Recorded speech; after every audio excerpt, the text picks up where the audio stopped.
School of ম্যাথের এই পর্বে তোমাদের স্বাগতম। আশা করি তোমরা সবাই ভালো আছো।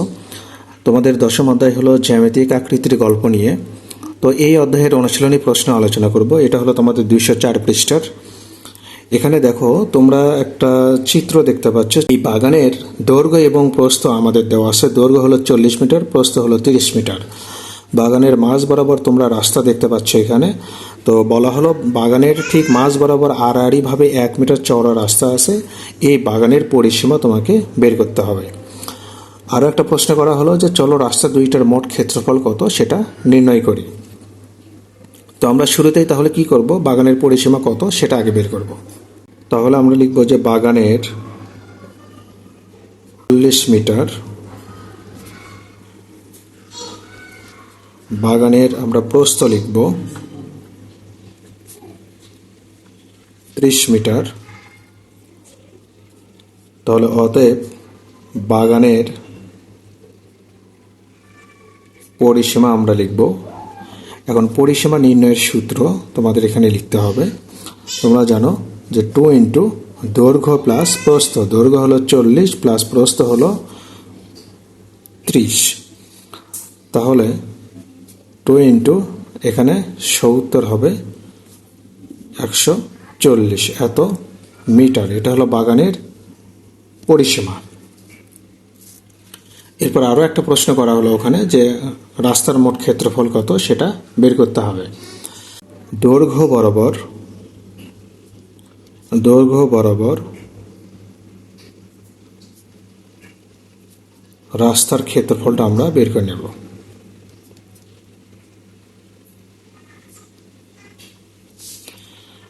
তাহলে দৈর্ঘ্য হলো 40, 40-এর সঙ্গে ওই 1 গুণ হবে। তাহলে 40 বর্গ মিটার। রাস্তার চওড়া যদি মাঝ বরাবর থাকে তাহলে সেটা এভাবে গুণ করতে হয়, যা থাকবে সেটা গুণ হবে। এবার প্রস্থ বরাবর রাস্তার ক্ষেত্রফল, প্রস্থ হলো 30, এর সঙ্গে 1 গুণ হবে। তাহলে 30 বর্গ মিটার। তাহলে এখানে মোট ক্ষেত্রফল লিখব আমরা 40 যোগ হলো 30, আমরা পেলাম 70 বর্গমিটার। সাধারণ অংশের ক্ষেত্রফল, সাধারণ অংশের ক্ষেত্রফল, সাধারণ অংশ কোনটা তোমাদের আবার একটু দেখাই। তাহলে এটা হলো দৈর্ঘ্য বরাবর, এটা হলো প্রস্থ বরাবর। তাহলে এই যে এইটুকু অংশ এটা হলো সাধারণ অংশ।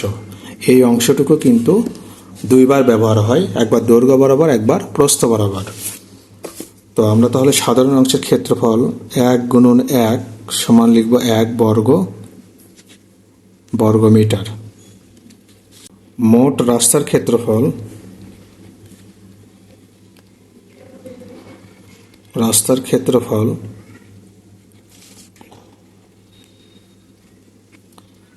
তাহলে 70 থেকে ওটা যেহেতু দুইবার ব্যবহার হয়, এই সাধারণ অংশ কিন্তু দুইবার ব্যবহার হয়, তো একটা অংশ বাদ দাও।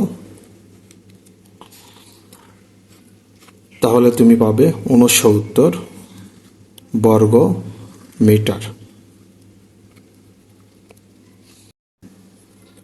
এবার 2 নম্বর প্রশ্নে দেখো, একটি আয়তাকার জমির ক্ষেত্রফল একটি বর্গাকার জমির ক্ষেত্রফলের সমান।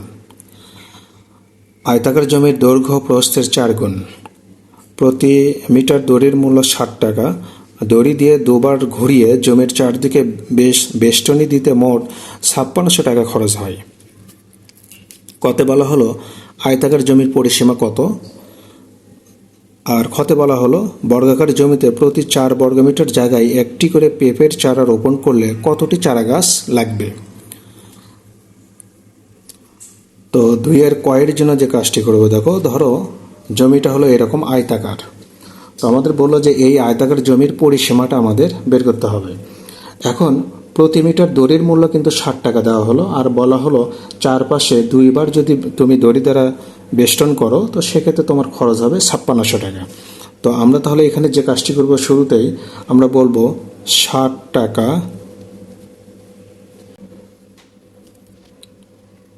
অতএব 1 টাকা খরচ হয়, কম ভাগ হয়ে যাবে, অতএব 5600 টাকা। তাহলে 1 গুণন 5600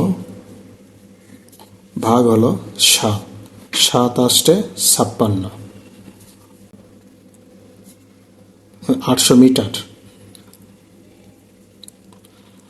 তো আমরা কিন্তু এখানে চারপাশে যে দড়ির যে ব্যাপারটা, দুইবার ঘুরতে, মানে এই আয়তাকার জমির চারপাশে দুইবার বেষ্টন করতে তাহলে দড়ি লাগবে হলো 800 মিটার। কিন্তু এই আয়তাকার জমির পরিসীমা মানে কি? এই আয়তাকার জমি পরিসীমা মানে হলো এর চারপাশে একবার তোমার বেষ্টন করতে যা দড়ি লাগবে সেটাই পরিসীমা। তো আমরা তো এখানে পেলাম দুইবারের জন্য, তাহলে পরিসীমাটা আসবে একবারের জন্য। তার মানে এই 800কে তুমি 2 দিয়ে ভাগ দাও, সেক্ষেত্রে পরিসীমা হবে 400 মিটার। খতে বলা হলো যে বর্গাকার জমিতে প্রতি 4 বর্গ মিটার জায়গায় একটা করে যদি পেঁপে চারা গাছ রোপণ করা হয়, সেক্ষেত্রে কতগুলো চারা গাছ লাগবে সেটা বের করতে হবে। দৈর্ঘ্য হলো প্রস্থের 4 গুণ। আমরা এটা ধরে নেব, ধরি প্রস্থ আমরা ধরে নেব, ধরো ক মিটার ধরলাম, প্রস্থ ধরলাম মনে করো ক মিটার। তাহলে দৈর্ঘ্য কত হবে? দৈর্ঘ্য হবে 4 ক মিটার। এখন আমরা যে কাজটি করব, জমির পরিসীমাটা বের করে নেব এখান থেকে। অতএব পরিসীমা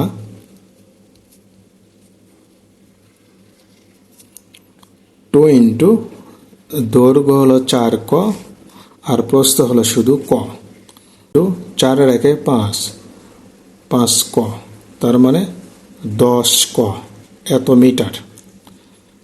এটা হলো আমাদের পরিসীমা। আমরা লিখব ক হতে পরিসীমা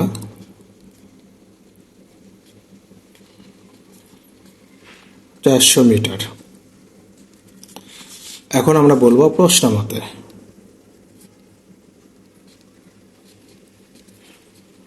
তাহলে 10 ক সমান হলো তোমার, বা ক সমান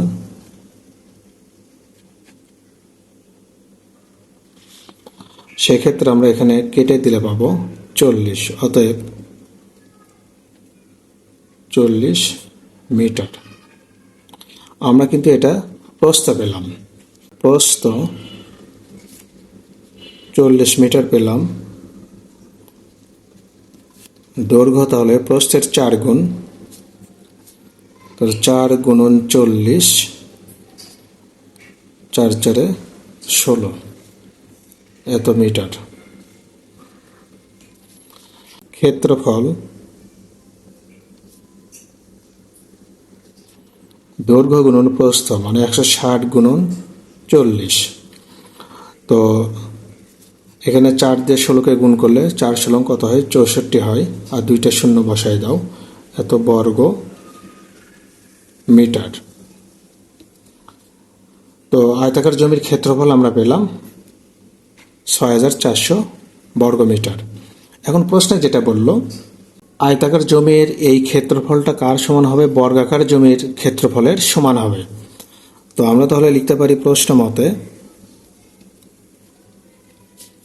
বর্গাকার হলে আমাদের এটাই হবে 6400 বর্গ মিটার। জমিটা মনে করে এরকম বর্গাকার, যার দৈর্ঘ্য প্রস্থ সব সমান হবে। এখন একটা পেঁপের যে চারা গাছ তুমি রোপণ করবে সেটা 1 বর্গ মিটার জায়গা নেবে। যদি 1 বর্গ মিটার এরকম একটা পেঁপে গাছ এখানে রোপণ করো, 1 বর্গ মিটার জায়গা নেয়, তাহলে এই 6400 বর্গ মিটার জমিতে তুমি কতগুলো পেঁপের চারা রোপণ করতে পারবে সেই সংখ্যা আমরা বের করতে পারবো বা করব। এখন আমরা লিখব যে 4 বর্গ মিটার, 4 বর্গ মিটার একটি। অতএব 1 বর্গ মিটারে রোপণ করা হবে 1/4। অতএব 6400 মানে এই পুরো জায়গা ব্যাপী রোপণ করতে চারা গাছ লাগবে তাহলে 1 গুণন 6400 ভাগ হলো 4, 4 ষোলং 64। সেক্ষেত্রে আমরা এখানে পেলাম 1600টি। তাহলে এতটি চারা গাছ এই বর্গ আকৃতির এই জায়গায় তুমি রোপণ করতে পারবে।